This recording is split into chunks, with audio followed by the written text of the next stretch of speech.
Struggling single mom buys formula with quarters. The CEO behind her whispers. The grocery store was nearly empty that night, its fluorescent lights flickering quietly above the aisles.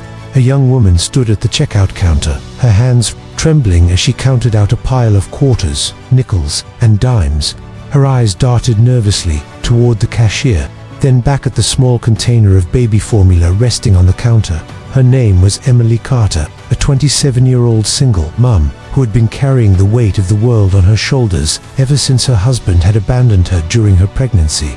Life hadn't been kind. Her job at a diner barely covered rent, and most nights she skipped dinner so her baby, Lily, could eat. But tonight was worse. She had scraped together every bit of change she could find, coins dug from the couch cushions, the bottom of her purse, and even the cup holder of her rusty old car.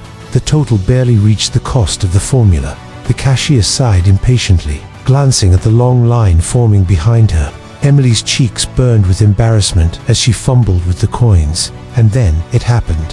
From behind her, a deep voice whispered, "Don't worry about it. I'll take care of it." Emily froze. Slowly, she turned around to see a tall man in a tailored suit, his kind eyes fixed on her. He placed a sleek, black credit card on the counter, covering the rest of her bill. The cashier immediately ran the card without hesitation. Emily's lips trembled. "You didn't have to do that. I had enough." The man gave a small smile. "I know, but you shouldn't have to." That man was Daniel Hayes, CEO of one of the largest tech companies in the city. He had more money than he could ever spend, yet that night, what he saw wasn't just a struggling mom with coins, it was a reflection of his own past. Daniel had grown up with nothing. His father had died when he was young, and his mother had worked 2 jobs just to keep food on the table. He knew the shame of paying with coins. He remembered the nights his mother cried quietly in the kitchen, thinking he didn't hear. And now, seeing Emily, it all came rushing back. After paying, Daniel gently walked Emily to her car. Her rusty sedan barely started, and Lily's soft cries came from the back seat. Daniel peeked in and saw the tiny baby, bundled in an old blanket. "You're doing an incredible job," he said quietly.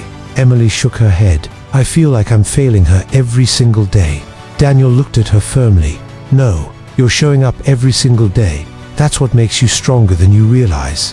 The next few days changed everything. Daniel couldn't stop thinking about Emily. He asked one of his assistants to discreetly find her. When he learned about her tiny apartment, her long hours at the diner, and her endless sacrifices, something inside him stirred. Instead of offering her charity, Daniel made her an offer. He showed up at the diner one afternoon, sitting at the counter like any ordinary customer. Emily nearly dropped the coffee pot when she saw him. "What are you doing here?" she whispered. "Having lunch," he smiled. "And offering you a job." Emily blinked in disbelief. "What kind of job?" "An entry-level position at my company. You're organized, resilient, and sharp. I need people like that.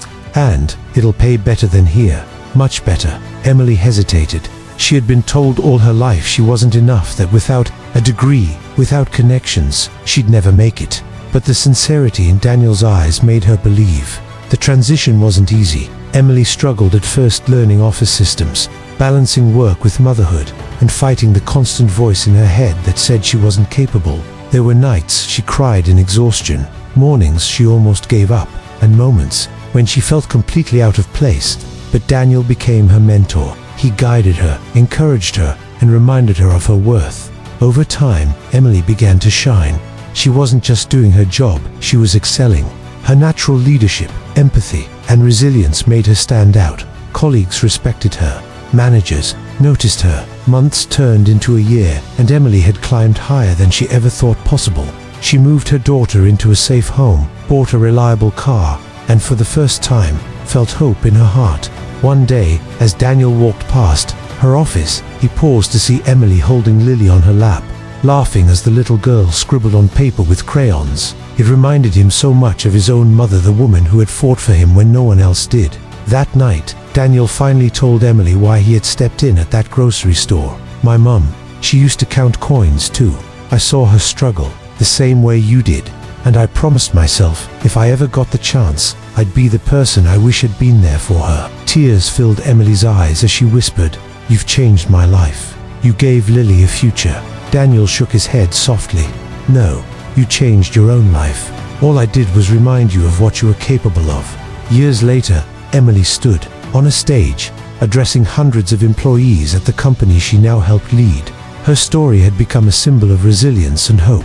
She told the audience about the night she paid for formula with quarters, about the whisper that changed her life, and about the belief that sometimes all someone needs is one chance. And in the crowd, Daniel smiled proudly, knowing that his mother's struggles had not been in vain, that through helping Emily, he had honored her legacy.